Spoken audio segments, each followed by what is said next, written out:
नमस्कार, मैं मिलन Patel, registered pharmacist, आपका हार्दिक स्वागत करता हूं आपकी अपनी YouTube channel health and medicine Hindi में। फेबुक्सोस्टेट 40 mg एक ऐसी दवा है जो शरीर में यूरिक एसिड का स्तर कम करने में मदद करती है। इसे उन मरीजों को दिया जाता है जिन्हें गाउट यानी कि गठिया की परेशानी है और जिन्हें एलोप्यूरिनोल से आराम नहीं मिलता या वह दवा सूट नहीं करती। यह ज़ैंथिन ऑक्सीडेज नाम के एंजाइम को रोककर यूरिक एसिड बनने से रोकती है। तो आइए इसके बारे में थोड़ा विस्तार से समझते हैं। वीडियो अच्छा लगे तो प्लीज वीडियो को लाइक करना, अपने फैमिली के साथ, फ्रेंड के साथ इसे शेयर करना और चैनल पर नए हो तो चैनल को प्लीज सब्सक्राइब करना। सबसे पहले ब्रीफली जान लेते हैं कि यह दवा काम कैसे करती है। जैसे हमने पहले जाना कि फेबुक्सोस्टेट एक ऐसी दवा है जो ज़ैंथिन ऑक्सीडेज, जिसे XO भी कहा जाता है, उस नाम के एंजाइम को बहुत ही प्रभावी तरीके से और खास तरीके से रोकती है। यह एंजाइम जो XO है वो शरीर में प्यूरिन मेटाबॉलिज्म के माध्यम से यूरिक एसिड बनाने में महत्वपूर्ण भूमिका निभाता है। यह दवा उस एंजाइम के मोलिब्डेनम टेरिन नाम के भाग से मजबूती से जुड़ जाती है, जिससे एंजाइम सही तरीके से काम नहीं कर पाता, यूरिक एसिड का स्तर धीरे धीरे करके कम होने लगता है। आइए समझते हैं इस दवा के उपयोग के बारे में। फेबुक्सोस्टेट का मुख्य उपयोग गठिया यानी कि गाउट वाले वयस्क मरीजों में बढ़े हुए यूरिक एसिड यानी कि हाइपर यूरिसेमिया को लंबे समय तक नियंत्रित करने के लिए यानी कि कंट्रोल करने के लिए किया जाता है।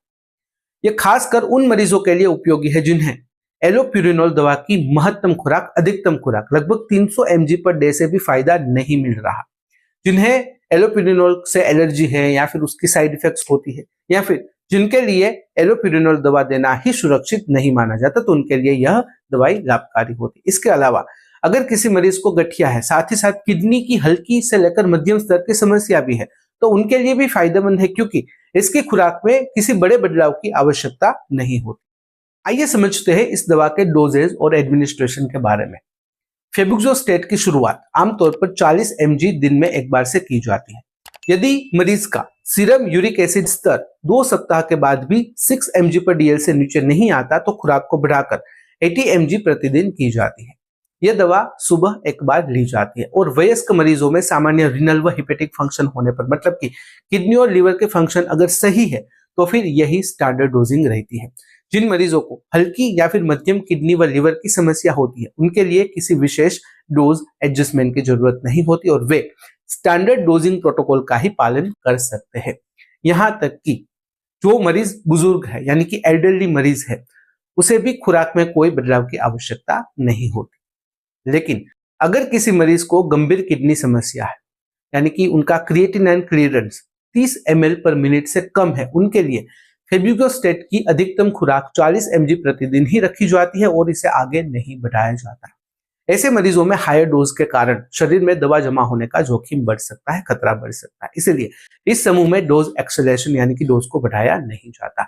कुल मिलाकर फेबुक्सोस्टेट की डोजिंग रोगी की स्थिति, यूरिक एसिड का स्तर, किडनी और लीवर के फंक्शंस को ध्यान में रखते हुए लागू की जाती है, ताकि सुरक्षा और प्रभावी परिणाम मिल सके। आइए समझते हैं कुछ पॉसिबल साइड इफेक्ट्स के बारे में। फेबुक्सोस्टेट से होने वाले आम साइड इफेक्ट्स में हल्की नोजिया, जोड़ों में दर्द, हल्का रैश, चक्कर आना और लीवर एंजाइम बढ़ना शामिल है। दवा शुरू करने के शुरुआती दिनों में गाउट फ्लेयर होना सामान्य माना जाता है, क्योंकि शरीर में यूरिक एसिड का संतुलन बदलता है। कुछ मरीजों में सांस की हल्की इंफेक्शन, मांसपेशियों व हड्डियों में दर्द और डायरिया भी हो सकता है। यह प्रभाव ज्यादातर हल्के और अस्थायी होते हैं, यानी कि लाइट और टेम्पररी होते हैं। अगर बात करें सीरियस साइड इफेक्ट, मतलब कि ऐसे साइड इफेक्ट्स जो कि बहुत ही ज्यादा इंपॉर्टेंट है लेकिन बहुत ही दुर्लभ होती है, तो उसमें क्या है कि फेबुक्सोस्टेट के कुछ गंभीर लेकिन दुर्लभ साइड इफेक्ट्स भी हो सकते हैं, जिन पर ध्यान देना जरूरी है। इसमें दिल से जुड़े जोखिम जैसे कि हार्ट अटैक, स्ट्रोक या फिर अचानक कार्डियक अरेस्ट का थोड़ा बढ़ा हुआ खतरा शामिल होता है, जिसके कारण इसे बॉक्स वार्निंग भी मिली है। यह दवा लीवर को भी नुकसान पहुंचा सकती है, जैसे कि लीवर एंजाइम बढ़ना, पीलिया या फिर दुर्लभ मामलों में लीवर फेलियर तक हो सकता है। कुछ मरीजों में खतरनाक एलर्जी हो सकती है, एलर्जिक रिएक्शन हो सकता है, खास करके उन लोगों में जिन्हें पहले एलोप्यूरिनोल से गंभीर रिएक्शन हुआ हो, वहां पर उन्हें एलर्जी सामने आई हो। इसके अलावा बहुत ही कम मामलों में दौरे यानी कि सीजर्स, तेज सिरदर्द, कमजोरी, किडनी को नुकसान, क्रिएटिनिन बढ़ना, खून की कमी या फिर प्लेटलेट्स कम होना तथा गंभीर त्वचा के छाले या फिर छिलना भी दिखाई दे सकता है। ऐसे किसी भी लक्षण पर तुरंत दवा को बंद कर दे और डॉक्टर से संपर्क करना आवश्यक है। आइए समझते हैं कुछ प्रिकॉशंस और कॉन्ट्राइंडिकेशंस के बारे में। सबसे पहले बात करते हैं एब्सोल्यूट कॉन्ट्राइंडिकेशंस, मतलब कि यह दवा किसे नहीं देनी चाहिए या फिर किन परिस्थितियों में नहीं देनी चाहिए। देखिए, फेबुक्सोस्टेट उन मरीजों को बिल्कुल नहीं दिया जाना चाहिए जिन्हें इस दवा से पहले भी एलर्जी हुई हो, गंभीर एलर्जिक रिएक्शन हुआ।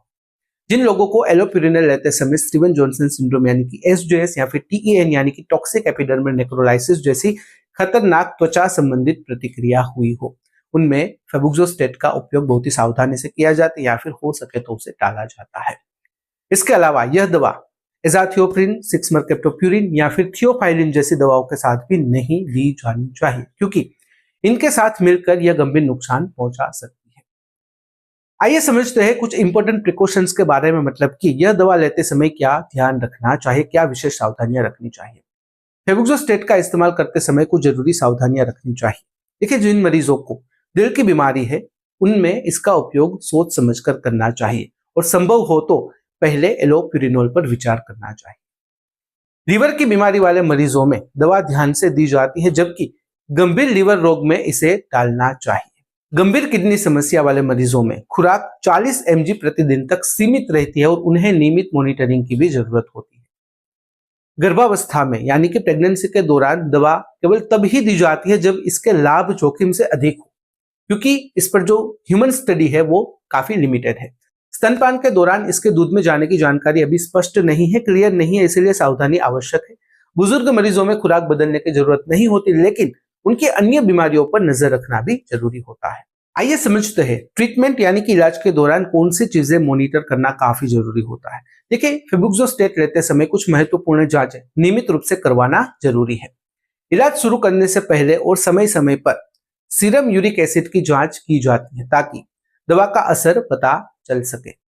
शुरुआती 3 महीनों में और उसके बाद नियमित रूप से लीवर फंक्शन टेस्ट यानी कि एलएफटी किया जाता है, क्योंकि दवा लीवर पर असर डाल सकती है। इलाज से पहले और उसके दौरान किडनी फंक्शंस की भी निगरानी काफी जरूरी होती है। यदि मरीज को पहले से ही दिल से जुड़ी हुई कोई समस्या है तो उपचार के दौरान किसी भी तरह की सीने में दर्द की समस्या हो, सांस लेने में तकलीफ हो या फिर अन्य हृदय संबंधित लक्षण हो तो उस पर विशेष ध्यान देना चाहिए। आइए जानते हैं कि इस दवा का उपयोग किन परिस्थितियों में नहीं किया जाना चाहिए। देखिए, कुछ परिस्थितियों में यह दवा बिल्कुल नहीं देनी चाहिए। इसे गठिया के तेज दर्द वाले दौरे, जिसे हम कहते हैं अक्यूट गाउट फ्लेयर, उसके दौरान शुरू नहीं किया जाता। पहले दर्द को NSAID यानी कि non steroidal anti inflammatory drug या फिर कोल्चिसिन से नियंत्रित किया जाता है। जिन लोगों में केवल यूरिक एसिड बढ़ा हो लेकिन कोई लक्षण ना हो, जिसे हम कहते हैं असिम्प्टोमेटिक हाइपरयूरिसेमिया, उसमें भी इसकी जरूरत नहीं होती। इसके अलावा अगर सेकेंडरी हाइपरयूरिसेमिया है, मतलब कि यूरिक एसिड बढ़ने का कारण कोई और है, जैसे कि कीमोथेरापी के कारण बढ़ा हुआ यूरिक एसिड, तो उसमें भी इसका उपयोग नहीं किया जाता। अगर पहले फेबुक्सोस्टेट या फिर कोई भी ज़ैंथिन ऑक्सीडेज इनहिबिटर दवाओं से गंभीर एलर्जी हुई हो तो इसका उपयोग नहीं करना चाहिए। इसे एजाथियोप्रिन, 6-मरकेप्टोप्यूरिन या फिर थियोफाइलिन जैसी दवाओं के साथ भी कभी नहीं दिया जाता। साथ ही अगर किसी व्यक्ति को, किसी मरीज को गंभीर हृदय रोग है तो फिर उसे केवल तभी उपयोग किया जाता है जब एलोप्यूरिनोल काम न करे या फिर देना संभव न हो और जोखिम का पूरा मूल्यांकन करके ही लिया गया। आइए समझते हैं कुछ काउंसलिंग पॉइंट्स के बारे में जो कि हर मरीज को, हर पेशेंट को पता होने चाहिए जो यह दवा ले रहा है या फिर शुरू करने वाला है। देखिए, दवा शुरू करने से पहले मरीज को यह समझना जरूरी है कि यह दवा यूरिक एसिड कम करके गाउट अटैक को रोकने में मदद करती है। इसका असर पूरी तरह दिखने में 2 से 4 सप्ताह लगते हैं और शुरुआत में गाउट फ्लेयर बढ़ भी सकते हैं, जो कि सामान्य है। इसलिए पहले 6 महीने तक कोल्चिसिन या फिर NSAID यानी कि नॉन स्टेरॉयडल जो एंटी इंफ्लेमेटरी ड्रग है, जो मेडिसिन है, दर्द निवारक मेडिसिन है, उसे साथ में लिया जाता है ताकि अचानक होने वाले दर्द से बचा जा सके। दवा को रूम टेम्परेचर पर रोशनी यानी कि लाइट और नमी यानी कि ह्यूमिडिटी से बचाकर रखना चाहिए। फेबुक्सोस्टेट दिन में एक बार सुबह लिया जाता है और हर दिन लगभग एक ही समय पर लेने से दवा बेहतर असर करती है। यदि आपको दिल की बीमारी, हार्ट अटैक या स्ट्रोक का इतिहास है, मेडिकल हिस्ट्री है, तो दवा शुरू करने से पहले डॉक्टर से इस बारे में अच्छी तरह से बात करें, क्योंकि इसमें थोड़ा कार्डियक जोखिम बढ़ सकता है। इलाज के दौरान समय समय पर liver function test, kidney function test करवाना जरूरी है ताकि किसी भी बदलाव पर तुरंत ध्यान दिया जा सके। दवा लेने से पहले डॉक्टर को अपनी सभी चल रही दवाओं के बारे में बताना जरूरी है, खास करके यदि आप थियोफाइलिन, एजाथियोप्रिन या फिर 6-मरकेप्टोप्यूरिन ले रहे हो। देखिए, मैं बार बार इसीलिए बोल रहा हूं क्योंकि कई लोग ये सब नहीं बताते और बाद में प्रॉब्लम शुरू होती है। ऐसा इसलिए क्योंकि इसके साथ यह दवा जो है फेबुक्सोस्टेट है उसका संयोजन, उसका इंट्रैक्शन खतरनाक हो सकता है। दवा को बिना डॉक्टर की सलाह के अचानक बंद नहीं करना चाहिए क्योंकि इससे स्थिति और खराब हो सकती है। ना ही डोज एडजस्टमेंट अपने आप करना चाहिए। यदि आप गर्भवती है, प्रेग्नेंट है, गर्भधारण की योजना कर रही है या फिर स्तनपान यानी कि ब्रेस्ट फीडिंग मदर है तो डॉक्टर को जरूर बताएं। बिना डॉक्टर की सलाह दवा शुरू या फिर बंद ना करें। किसी भी तरह के रैशेस, फफोले, त्वचा छिलना या फिर मुंह में घाव दिखाई दे तो तुरंत डॉक्टर से संपर्क करें क्योंकि यह गंभीर एलर्जी का संकेत हो सकता है, एलर्जिक रिएक्शन हो सकता है। फेबुक्सोस्टेट को खाने के साथ या फिर बिना खाने के साथ भी लिया जा सकता है और इसके लिए किसी विशेष डाइट की आवश्यकता नहीं होती। तो यह थी सामान्य जानकारी फेबुक्सोस्टेट 40 mg टेबलेट के बारे में। अगर इस वीडियो से रिलेटेड कोई भी सवाल है कमेंट में बेझिझक पूछ सकते हो। कमेंट में अगर आप अनकंफर्टेबल हो डायरेक्ट मुझे मेल कर सकते हो qna.hm@gmail.com पर। फिलहाल इस वीडियो में बस इतना ही। आज का वीडियो ध्यान से देखने और सुनने के लिए आपका धन्यवाद। जय हिंद, जय भारत।